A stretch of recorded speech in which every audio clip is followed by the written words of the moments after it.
पंच महायज्ञ के पंच महायज्ञ का उल्लेख वेदों के अंतर्गत हमें मिलता है। और ये यज्ञ हैं वो गृहस्थों के लिए हैं या गृहस्थों के विधि विधान हैं, गृहस्थों के लिए आवश्यक हैं।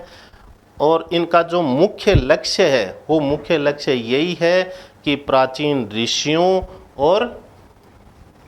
ऋषियों, जीवों और संपूर्ण ब्रह्मांड के प्रति अपने कर्तव्यों का पालन करना ही इनका मुख्य उद्देश्य है, लक्ष्य है। किनका? पंच महायज्ञ का। तो नाम से पता चलता है महायज्ञ 5 हैं। कौन कौन से? ब्रह्मयज्ञ, देवयज्ञ, भूतयज्ञ, पितृयज्ञ, नीर या इसको मनुष्य यज्ञ के नाम से भी जाना जाता है। तो अपने लिए कौन से कर्तव्य हैं जो इन कर्तव्यों को करके या फिर इन यज्ञ को करके हम अपने कर्तव्यों का पालन करते हैं, या फिर हम इनके प्रति, प्राचीन ऋषियों के प्रति और जीवों के प्रति और संपूर्ण ब्रह्मांड के प्रति हम ये यज्ञ करके और अपने नियत कर्तव्यों का पालन करते हैं। एक एक करके इनके बारे में देखते हैं कि इसमें क्या शामिल है। पहला देखते हैं हम ब्रह्म यज्ञ। स्वाध्याय करके ये यज्ञ संपन्न करते हैं। स्वाध्याय में हम वैदिक साहित्यों का अध्ययन करते हैं और ये यज्ञ संपन्न होता है। तो ब्रह्म यज्ञ के अंतर्गत है स्वाध्याय।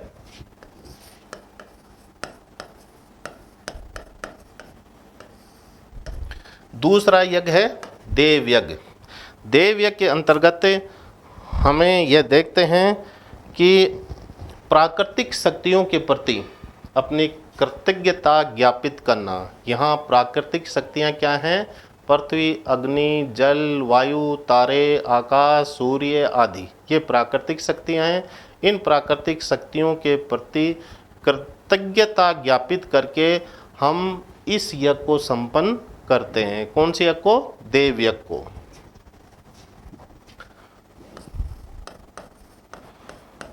प्राकृतिक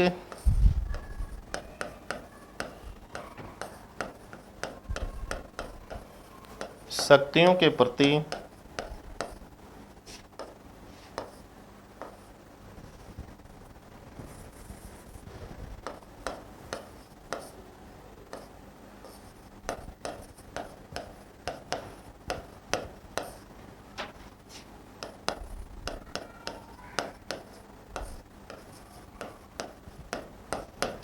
प्रकृति की जो विभिन्न शक्तियां हैं उन शक्तियों के प्रति कृतज्ञता ज्ञापित करके हम देव यज्ञ को संपन्न करते हैं। तीसरा जो हमारा पंच महायज्ञ है वह है भूत यज्ञ। यहाँ भूत यज्ञ के अंतर्गत प्राणियों के प्रति करुणा का भाव रखते हुए इस यज्ञ को संपन्न करते हैं। तो भूत यज्ञ का आशय है कि प्राणियों के प्रति सभी को करुणा का भाव रखना चाहिए और ये रखकर ही इस यज्ञ को संपन्न किया जाता है। तो भूत यज्ञ में प्राणियों के प्रति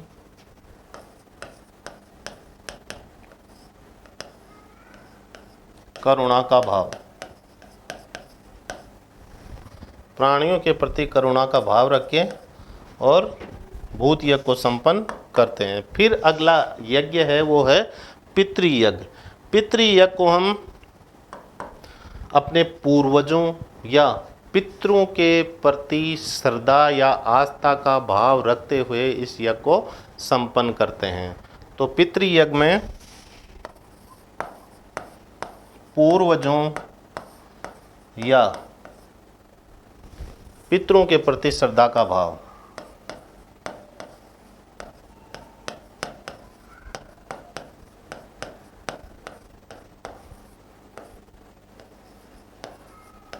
श्रद्धा का भाव रखना। फिर जो अंतिम पांचवा पंच महायज्ञ है वह है निरीयज्ञ या फिर मनुष्य यज्ञ या यज्ञ। इसके अंतर्गत हम अतिथियों का सत्कार करके इस यज्ञ को संपन्न करते हैं। तो निरीयज्ञ या मनुष्य यज्ञ के अंतर्गत अतिथियों का अतिथियों का आदर सत्कार करना।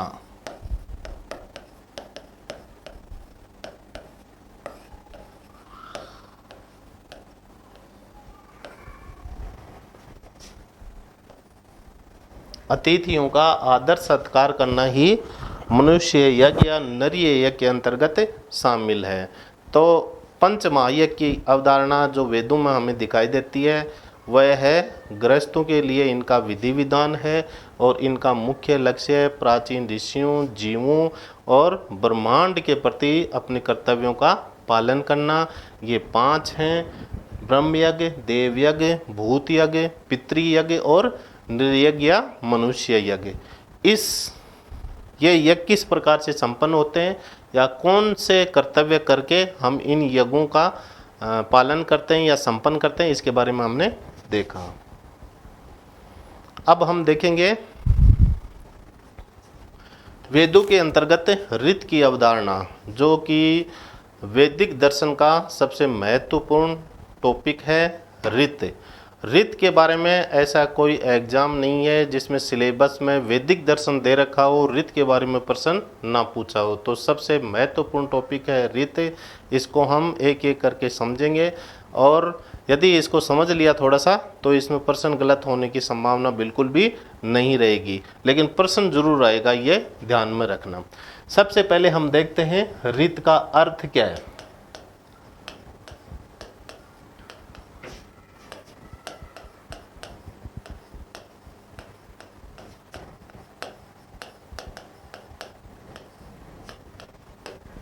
यहाँ ऋत के अर्थ के रूप में देखते हैं जगत की या ब्रह्मांड की जो व्यवस्था है या व्यवस्था का जो नियम है वो ही ऋत है।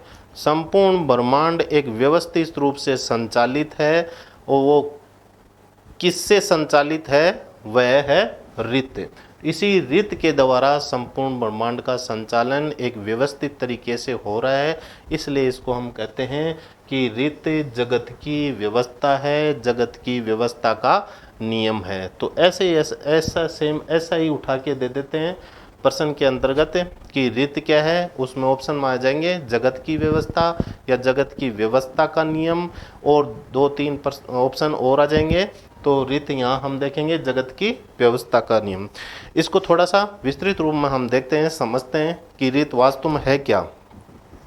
देखो, ऋत का उल्लेख ऋग्वेद में हमें मिलता है और ऋत जगत की शाश्वत, नैतिक, प्राकृतिक, कर्मकांडीय व्यवस्था है, अलंघनीय व्यवस्था है जिससे संपूर्ण ब्रह्मांड का संचालन होता है।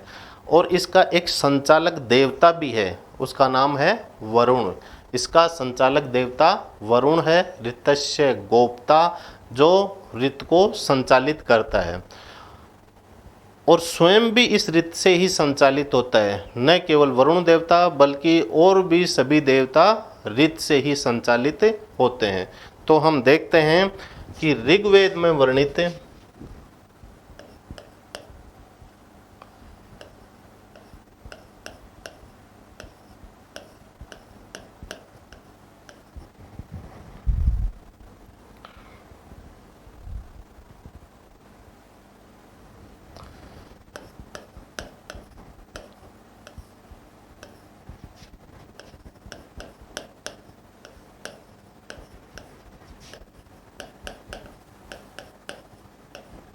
ऋग्वेद में वर्णित जगत की शाश्वत,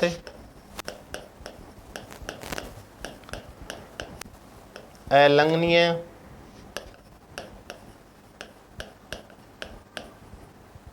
प्राकृतिक, नैतिक,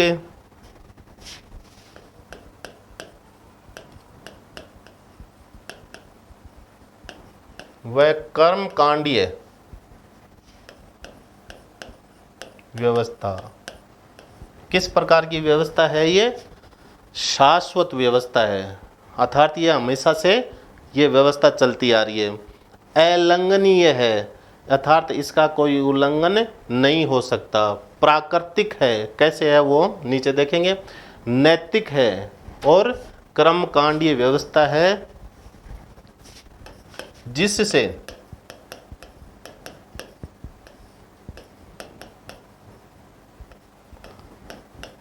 संपूर्ण ब्रह्मांड का संचालन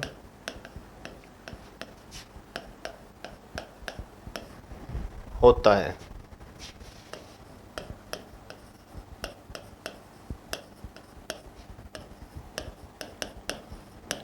इसका संचालक देवता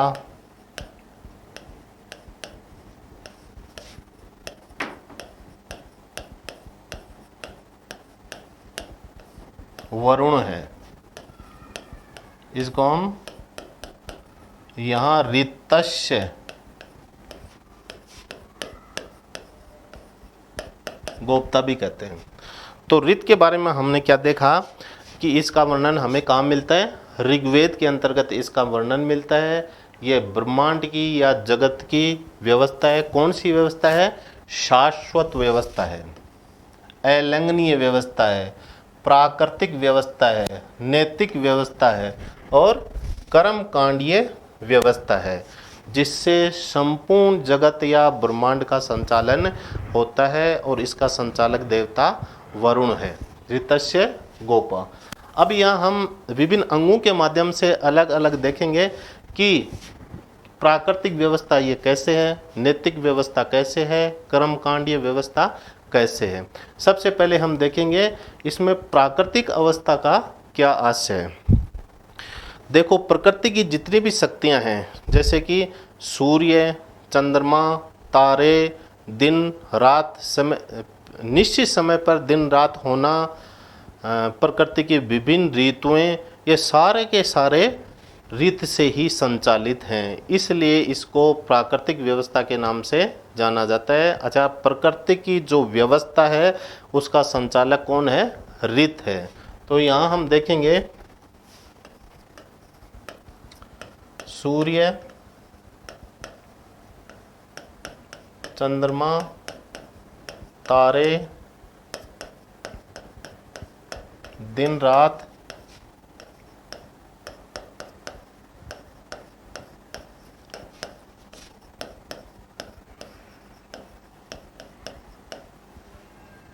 ऋतु का परिवर्तन, ये सभी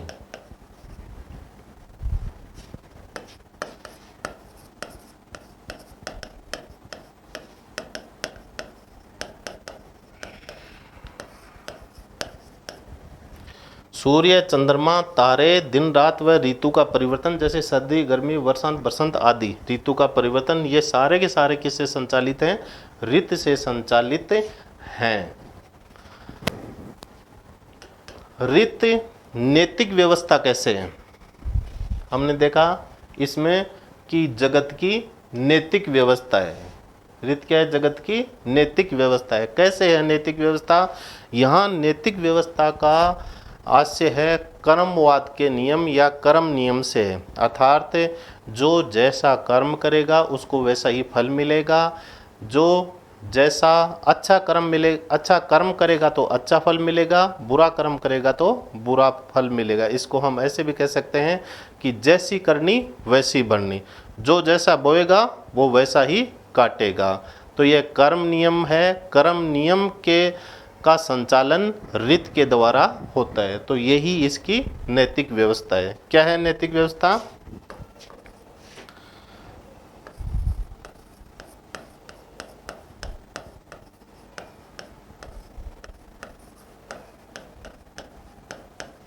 नैतिक व्यवस्था का यहाँ आशय है कर्म नियम से या कर्मवाद से।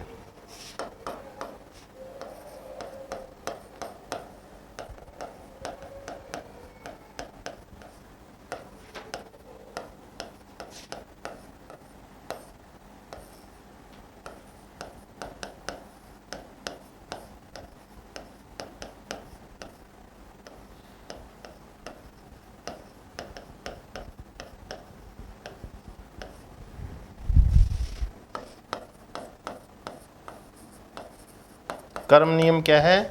जो जैसा कर्म करेगा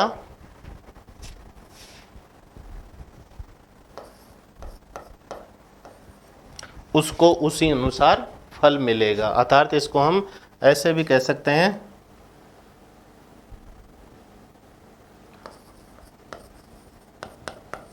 जैसी करनी वैसी भरनी। दूसरे शब्दों में, अच्छे कर्म का अच्छा फल,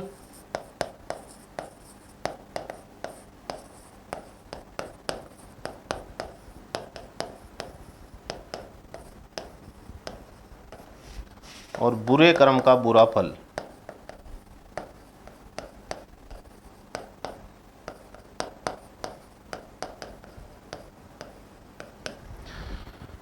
तो यह निश्चय करने वाला कोई ना कोई होना ही चाहिए कि अच्छे कर्म का अच्छा फल मिले और बुरे कर्म का बुरा फल मिले। तो यह व्यवस्था किससे संचालित है? रीत से संचालित है। तो जो नैतिक व्यवस्था है वह रीत से संचालित है। नैतिक व्यवस्था क्या है? कर्म नियम या कर्मवाद को नैतिक व्यवस्था के रूप में जानते हैं। कर्मवाद क्या है? जो जैसा कर्म करेगा उसी अनुसार उसको फल मिलेगा। अर्थात जैसी करनी वैसी भरनी। अर्थात अच्छे कर्म का अच्छा फल और बुरे कर्म का बुरा फल प्राप्त होगा। यहाँ हमने देखा रीत क्या है? रीत कर्मकांडीय व्यवस्था है। तीसरे अंग के रूप में हम देखते हैं कि रीत कर्मकांडीय व्यवस्था है। कर्मकांडीय व्यवस्था कैसे? कि यज्ञ आदि जो यज्ञों का जो संचालन है या यज्ञ के विधि विधान है वो भी रीत से संचालित हैं। इस आधार पर हम कह सकते हैं कि रीत क्या है? कर्मकांडीय व्यवस्था है। इसके अंतर्गत क्या है? यज्ञ के विधि विधान।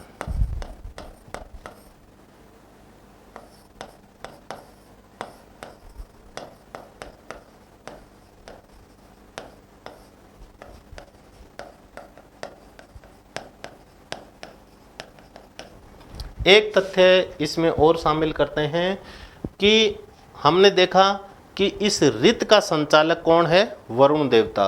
लेकिन ना केवल वरुण बल्कि प्रकृति के सभी देवी देवता रीत से संचालित हैं, अर्थात इसके अधीन है। हालांकि वरुण रीत का संचालक भी है और रीत से संचालित भी होता है। तो सभी देव देवता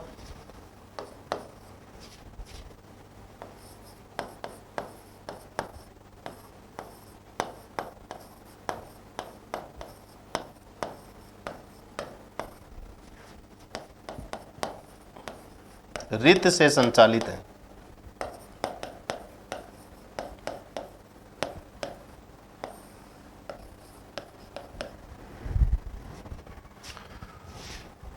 एक बार इसको फिर से देख लेते हैं, क्योंकि इसमें प्रश्न पूछने की प्रबल संभावना है। हर एग्जाम में इसमें से प्रश्न पूछा जाता है।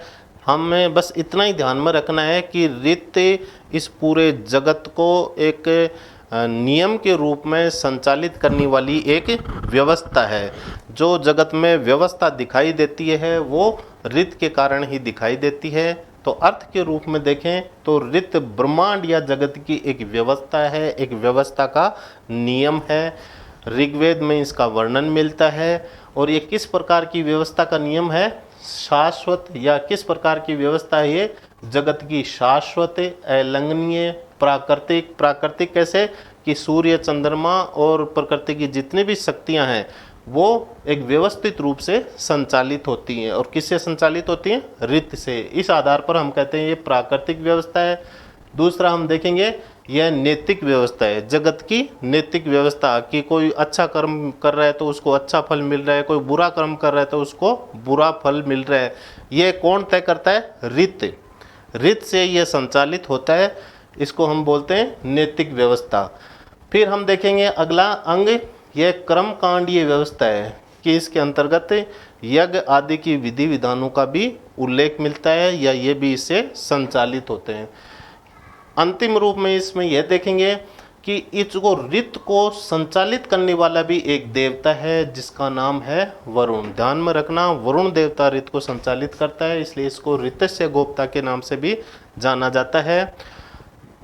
वरुण के अलावा प्रकृति के जितने भी देवी देवता हैं वो सारे के सारे ऋत से संचालित हैं, अर्थात सभी देवी देवता ऋत से संचालित हैं। आगे हम देखेंगे देवता क्या है। देवता के यहाँ दो अर्थ हैं। पहला हम देखेंगे शब्द के आधार पर। देवता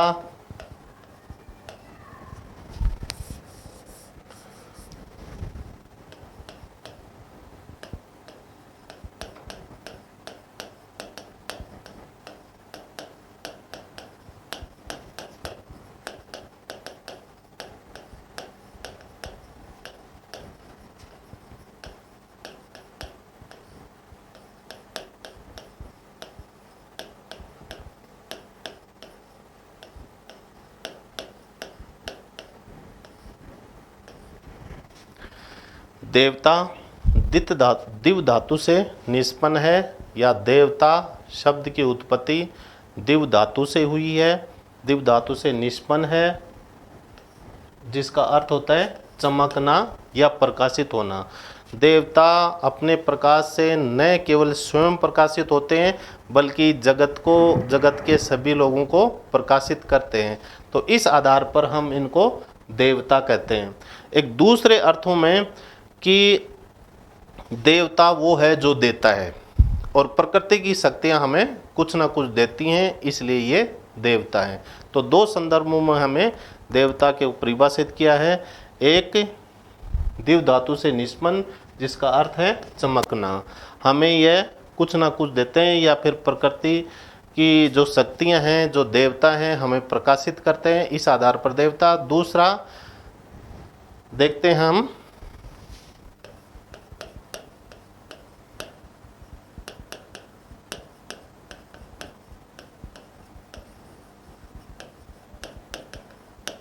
जो देता है वह क्या कहलाता है? देवता।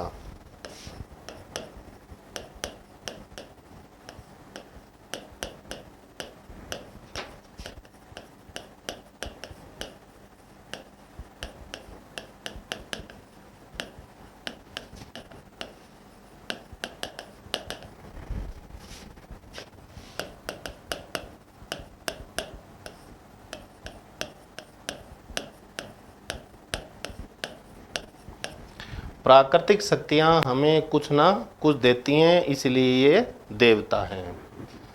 देवताओं को निवास स्थान के आधार पर तीन भागों में बांटा गया है। आकाश के देवता, अंतरिक्ष के देवता और पृथ्वी के देवता। आकाश के देवता के अंतर्गत वरुण, मित्र, सूर्य, चंद्रमा, अदिति आदि को शामिल किया गया है।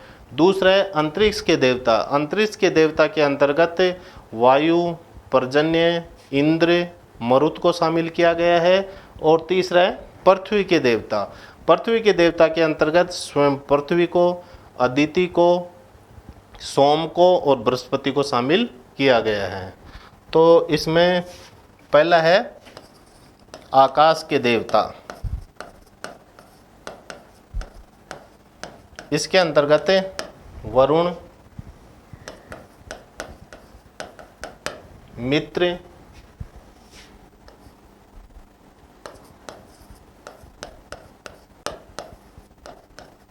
सूर्य, चंद्रमा व अदिति,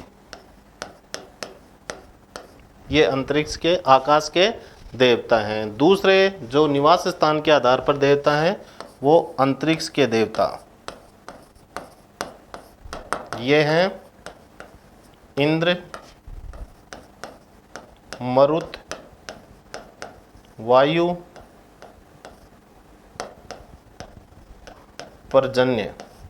और जो तीसरे देवता हैं वो पृथ्वी के देवता। इसमें है स्वयं पृथ्वी, सोम, अग्नि और बृहस्पति। इस प्रकार निवास स्थान के आधार पर देवताओं को तीन भागों में बांटा है। अब हम देखेंगे वैदिक दर्शन का विकास। वैदिक दर्शन के विकास की अवधारणा हमें ऋग्वेद में दिखाई देती है। वैदिक दर्शन के विकास के विभिन्न चरण हैं, सोपान हैं, इनका हम एक एक करके उल्लेख करेंगे। वैदिक दर्शन के जो विकास की अवधारणा हमें ऋग्वेद में दिखाई देती है, तो ऋग्वेद के प्रारंभ में हमें बहुदेववाद की अवधारणा मिलती है। तो ऋग्वेद के दर्शन का जो विकास का प्रथम सोपान है, प्रथम चरण है, जो हमें ऋग्वेद में दिखाई देता है, वह है बहुदेववाद। फिर दर्शन के विकास का अगला चरण है एकादिदेववाद। इसके बाद में अगला जो सोपान है वह है एकेश्वरवाद। और अंतिम दर्शन के विकास की जो चरम परिणति होती है वह एक तत्ववाद। हमें ये प्रश्न पिछली बार ही पूछा गया था कि इनका क्रम से उल्लेख करिए। तो क्रम से सबसे पहला है बहुदेववाद, फिर एकादिदेववाद, फिर है एकेश्वरवाद और अंत में एक तत्ववाद। देखो पिछली बार जो प्रश्न पूछा गया था वो उसमें एकादिदेववाद शब्द का उल्लेख नहीं था। बहुदेववाद, दो ये एकेश्वरवाद और एक तत्ववाद। यहाँ एक अन्य शब्द दिया गया अनेकेश्वरवाद।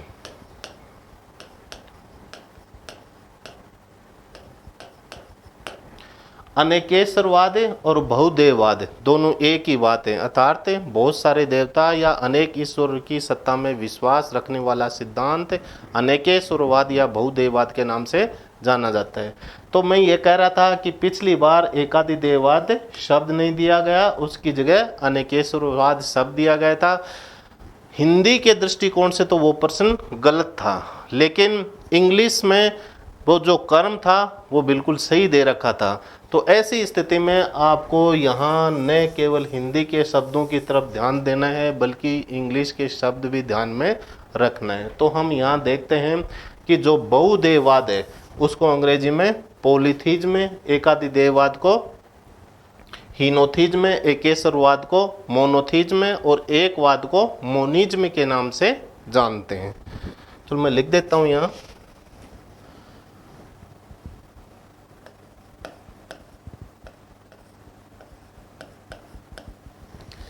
अंग्रेजी में लिख देता हूँ।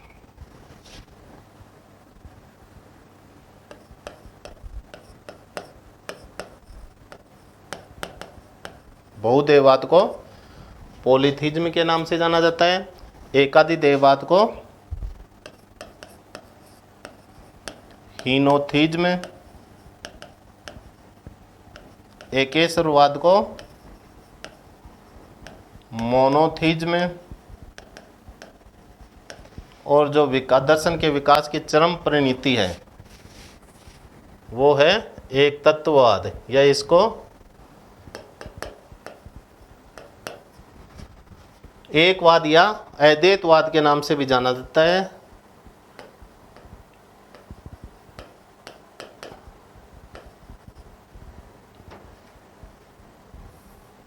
इसको हम अंग्रेजी में कहते हैं मोनिज्म।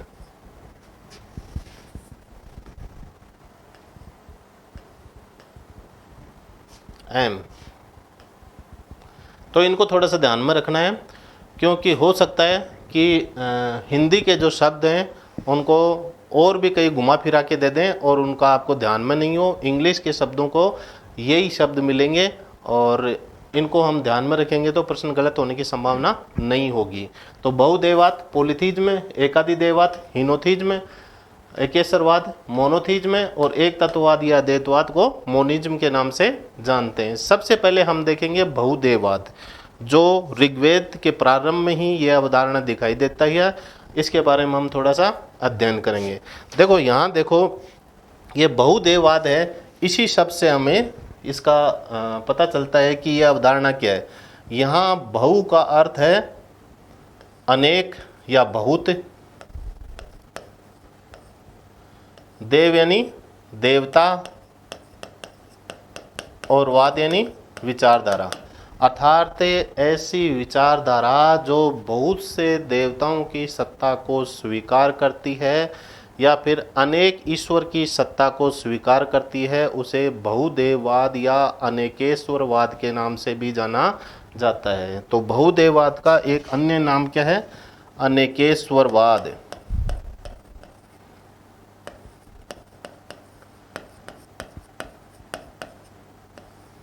यह दर्शन के विकास का प्रथम चरण है।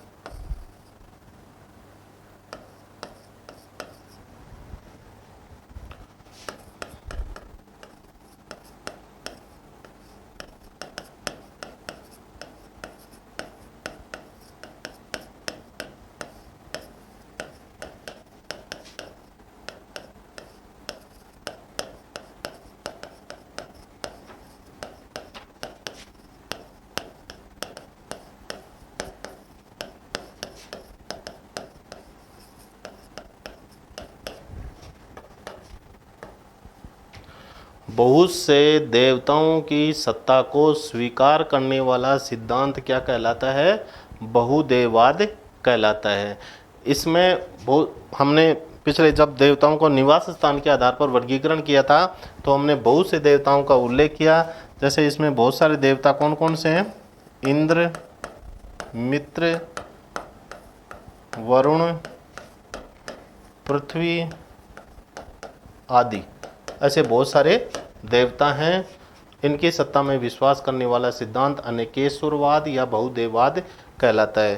प्रकृति की ये शक्तियों के मालिक के रूप में या स्वामी के रूप में इन देवताओं के अस्तित्व को स्वीकार किया है। तो ये देवता क्या हैं?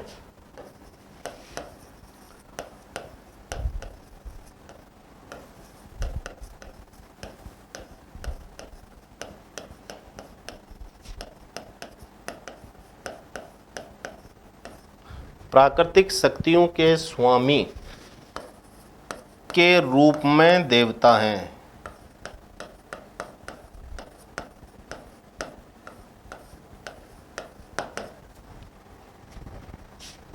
ये तो दर्शन के विकास का प्रथम चरण, प्रथम सोपान, जो बहुदेववाद के नाम से जाना जाता है।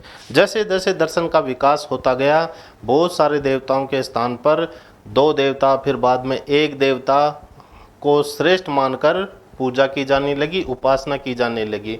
इस बहुदेववाद की अवधारणा में हमें कहीं भी ऐसा उल्लेख नहीं मिलता कि किसी एक देवता को श्रेष्ठ माना गया है। यहाँ पर बहुदेववाद में सभी देवता एक न एक देवता के अधीन होते थे, अर्थात इंद्र कोई दूसरे देवता के अधीन होता था, मान लो वरुण किसी तीसरे देवता के अधीन होता था, तो सभी एक दूसरे के अधीन होते थे। किसी भी देवता को श्रेष्ठ देवता के रूप में स्वीकार नहीं किया।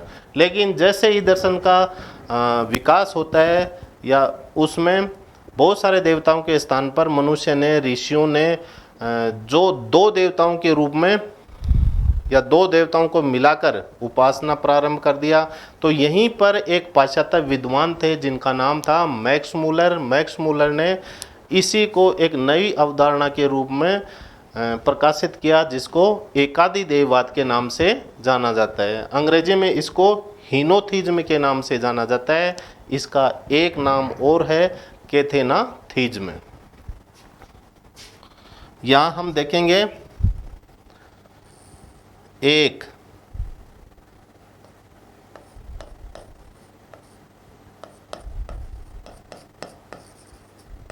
अधिदेववाद, या अधि से आज से है प्रमुखता।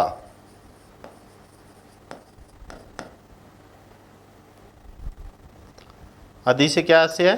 प्रमुखता। यहाँ हम देखेंगे कि मैक्स मूलर ने जो एकादि देववाद का जो सिद्धांत दिया था उसमें क्या बताया उन्होंने कि एक एक देवता को बारी बारी से सर्वोच्च देवता मानकर उनको उपासना करना या उनका गुणगान करना ही एकादि देववाद या हीनोथीज्म के नाम से जाना जाता है।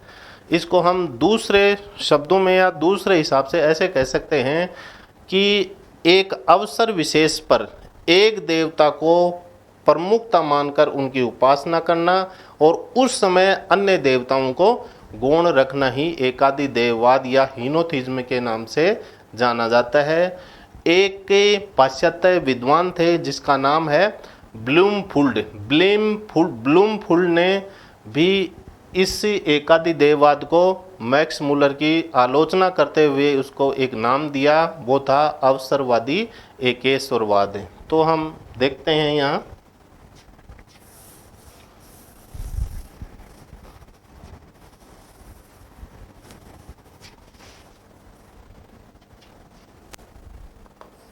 दोनों ही अर्थों में इसको देख लेते हैं कि एकादि देववाद वास्तव में है क्या। तो एकादि देववाद एक एक देवता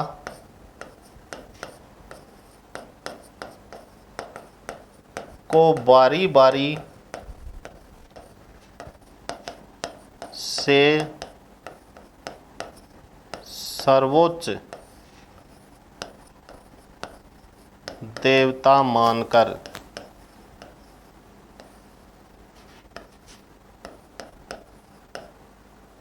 उनका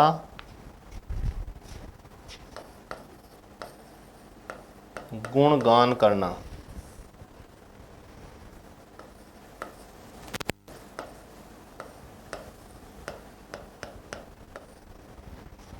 जब जिस देवता की उपासना करनी हो उसको सर्वोच्च मान लिया जाए और अन्य को गौण मान लिया जाए। ऐसा कर करके हम इस अवधारणा को हम यहाँ देखते हैं। इसको हम दूसरे शब्दों में इस प्रकार कह सकते हैं कि अवसर विशेष पर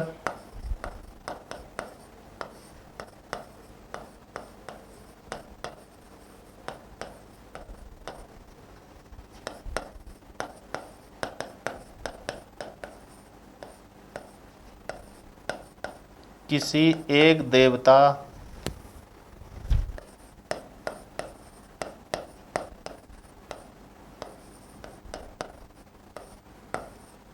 को प्रधानता देकर अन्य को गौण रखना।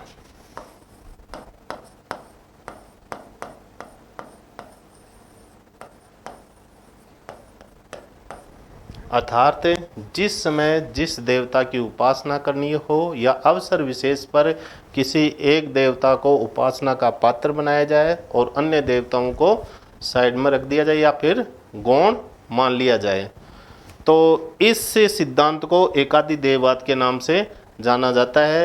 यह अवधारणा मैक्स मूलर ने दी थी।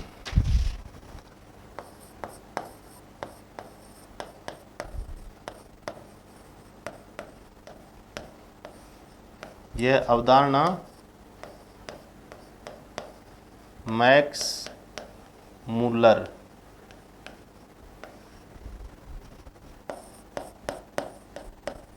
नामक विद्वान ने दी।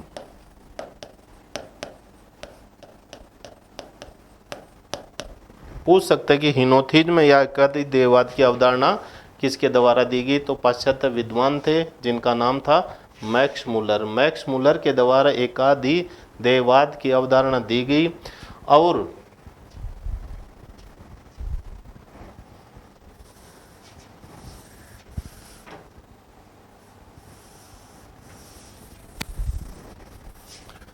इस एकादि देववाद को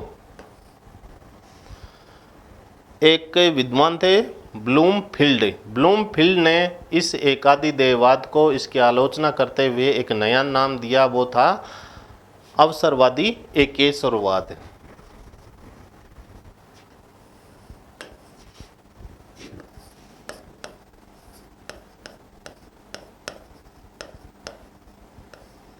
ब्लूमफील्ड ने इसे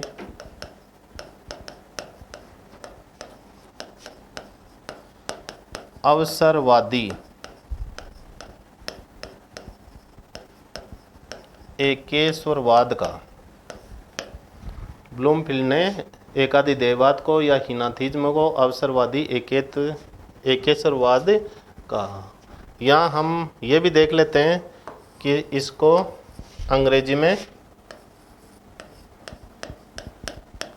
हीनोथिज्म कहा जाता है। इसका एक नाम और है, इस नाम से पूछ सकते हैं, ध्यान में रखना, वो नाम है कैथेनाथिज्म।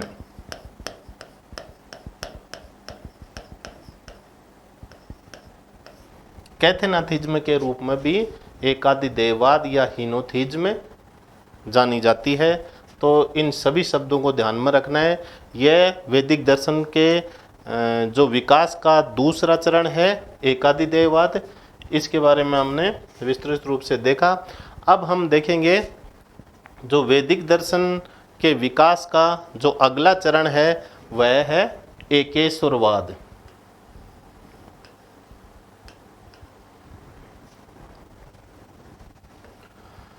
एकेश्वरवाद के अंतर्गत एक ईश्वर की सत्ता में विश्वास किया जाता है या एक ही ईश्वर को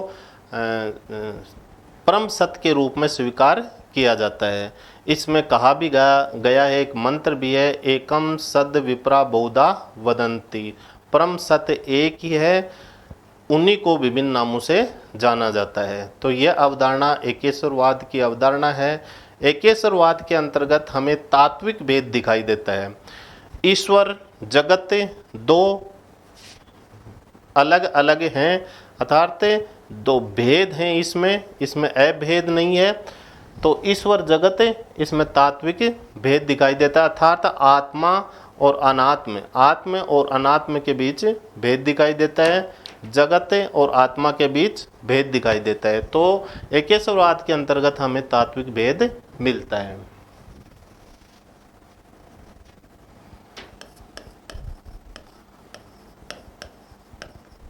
एक ईश्वर की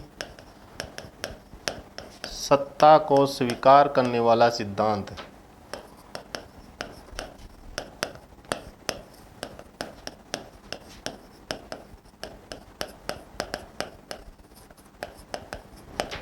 एक ईश्वर की सत्ता को स्वीकार करने वाला सिद्धांत क्या कहलाता है? एकेश्वरवाद। एकम सत्य विप्रा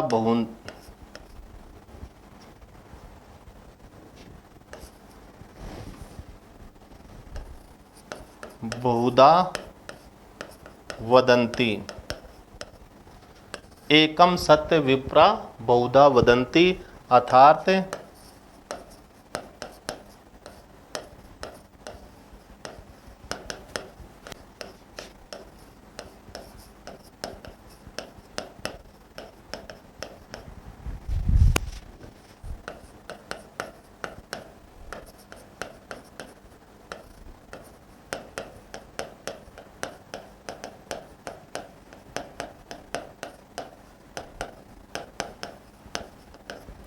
एकम सत्य विप्रा बहुधा वदंती, अर्थात परम सत्य एक ही है, उसी को विभिन्न नामों से जाना जाता है। इसमें एकेश्वरवाद के अंतर्गत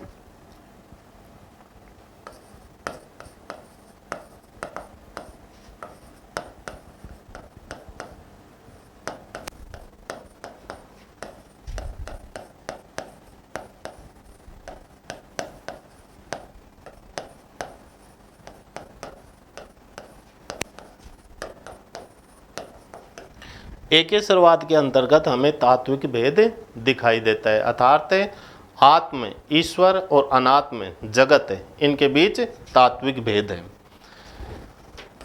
दर्शन के विकास की या ऋग्वेद के अंतर्गत जो दर्शन के विकास की हमें अवधारणा मिलती है, उसकी चरम परिणति एक तत्ववाद या एकवाद या इसको अद्वैतवाद के नाम से भी जाना जाता है, उसमें दिखाई देती है।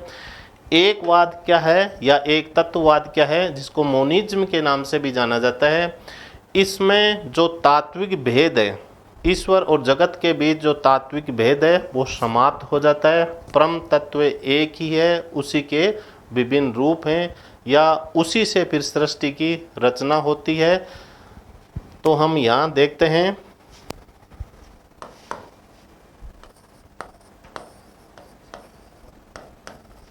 परम तत्व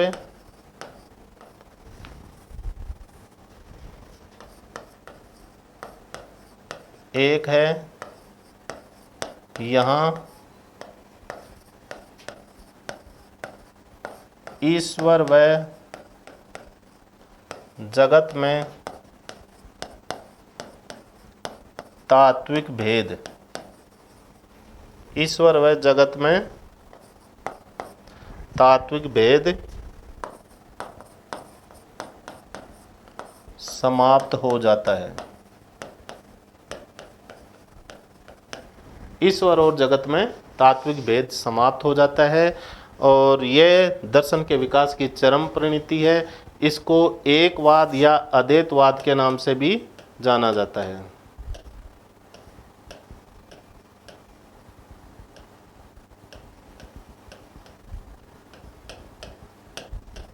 एक तत्ववाद को एकवाद या अद्वैतवाद के नाम से भी जाना जाता है। इस प्रकार हमने देखा दर्शन के विकास की विभिन्न सोपान, विभिन्न चरण, बहुदेववाद, एकादिदेववाद, एकेश्वरवाद और एक तत्ववाद। अब हम एक तत्ववाद के दार्शनिक लक्षण कुछ सूक्तों में दिखाई देते हैं, उनके बारे में भी हम चर्चा करेंगे।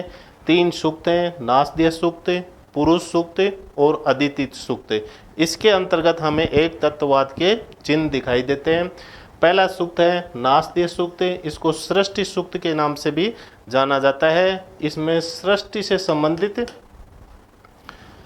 विषय की उल्लेख मिलता है और जो सृष्टि का रचयिता है वो निर्गुण, निराकार, अपरिवर्तनशील तपस है, जिसको तदेकम के नाम से भी जाना जाता है। यह जो परम तत्व है निर्गुण निराकार, जिसको तपस कहा गया है, यह जगत का निमित्त कारण है। इसलिए इस अवधारणा को केवल निमित्तेश्वरवाद के नाम से भी जाना जाता है। तो हम देखते हैं यहाँ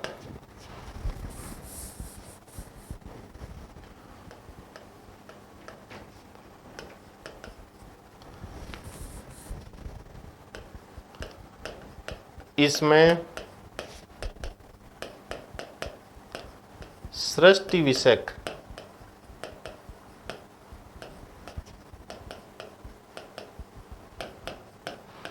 अवधारणा मिलती है।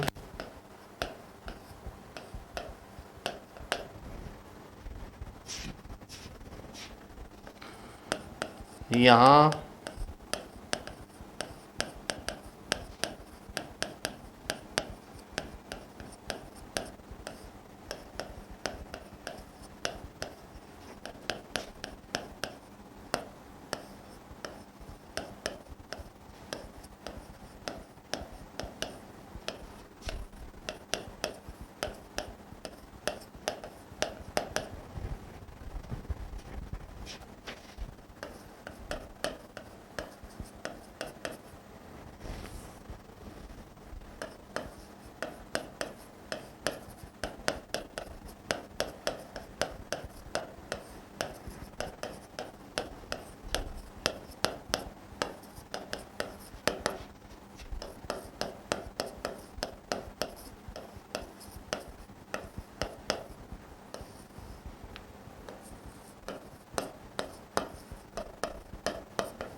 तो नासदीय सूक्त में सृष्टि विषय की अवधारणा मिलती है। प्रश्न पूछा भी गया था कि किस सूक्त में सृष्टि की अवधारणा का उल्लेख है। तो नासदीय सूक्त में सृष्टि की अवधारणा का उल्लेख है, इसलिए इसको सृष्टि सूक्त के नाम से भी जाना जाता है। और इसमें जो सृष्टि का रचयिता है वह निर्गुण निराकार तपस है। ये प्रश्न भी पूछा गया हुआ है कि जो पुरुष सूक्त के अंतर्गत जो सृष्टि का रचयिता है उसको किस नाम से जाना जाता है, उसको तपस, इसका एक नाम और है तदेकम, तदेकम के नाम से भी इसको जाना जाता है, जो जगत का निमित्त कारण है। और जगत का निमित्त कारण होने के कारण इसको निमित्तेश्वरवाद के नाम से भी जाना जाता है। दूसरा सूक्त है हमारा पुरुष सूक्त।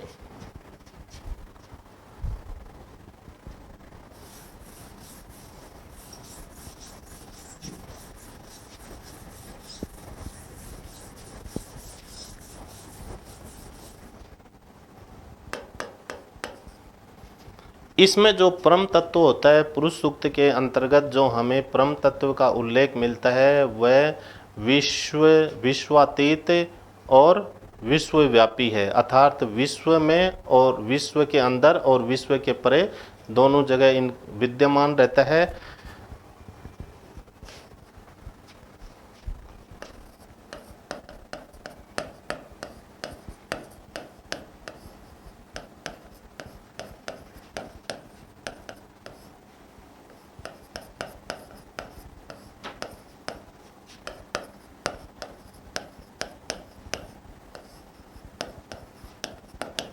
विश्वव्यापी से यहाँ से विश्व के अंदर और विश्वातीत से विश्व से परे।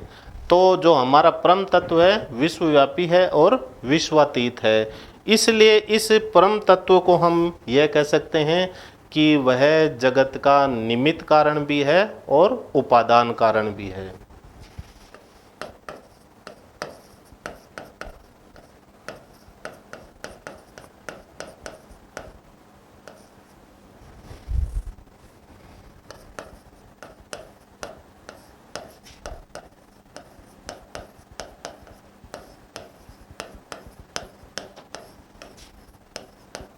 यह जगत का निमित्त और उपादान कारण है, इसलिए इस अवधारणा को निमित्तोपादानेश्वर नाम के नाम से जाना जाता है।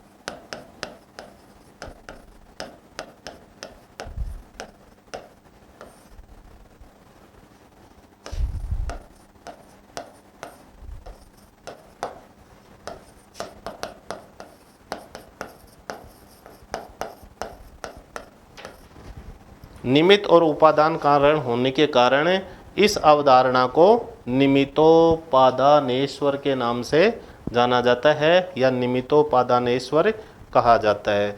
तो हमने 2 सूक्त देखे, तीसरा सूक्त है अदिति सूक्त। अदिति सूक्त के अंतर्गत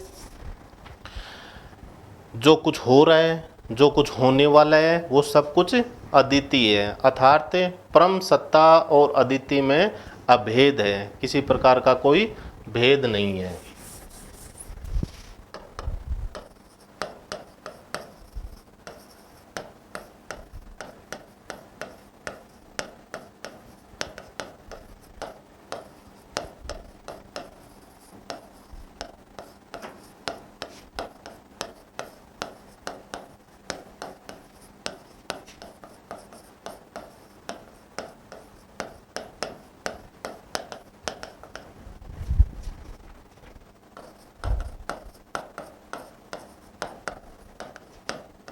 सत्ता व अदिति में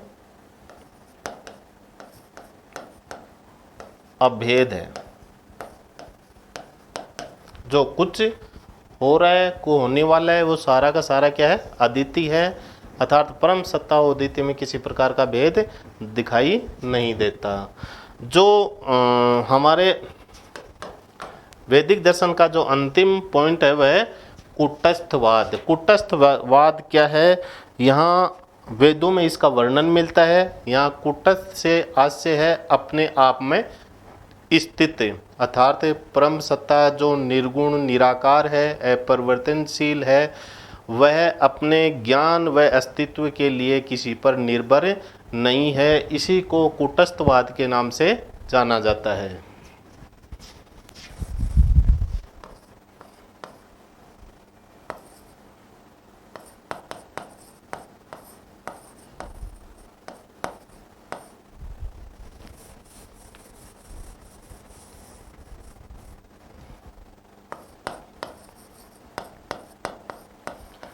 वेदों में वर्णित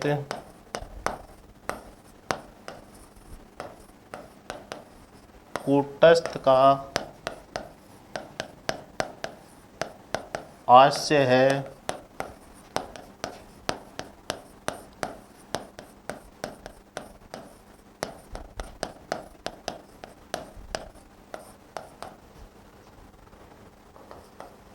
अपने आप में स्थित है। वेदों में वर्णित कूटस्थ शब्द का आशय अपने आप में स्थित, अर्थात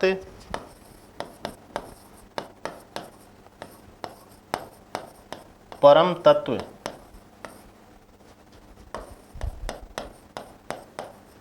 जो निर्गुण निराकार है,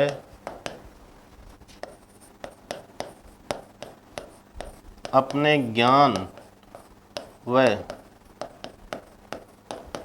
अस्तित्व के लिए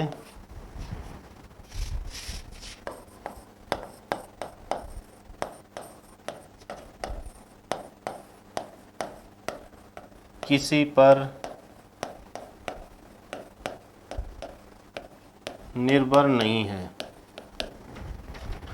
जो कूटस्थ है, अपने आप में स्थित है, वो निर्गुण निराकार परम तत्व है और वह अपने ज्ञान और अपने अस्तित्व के लिए किसी के सापेक्ष नहीं है, किसी पर ऊपर निर्भर नहीं है।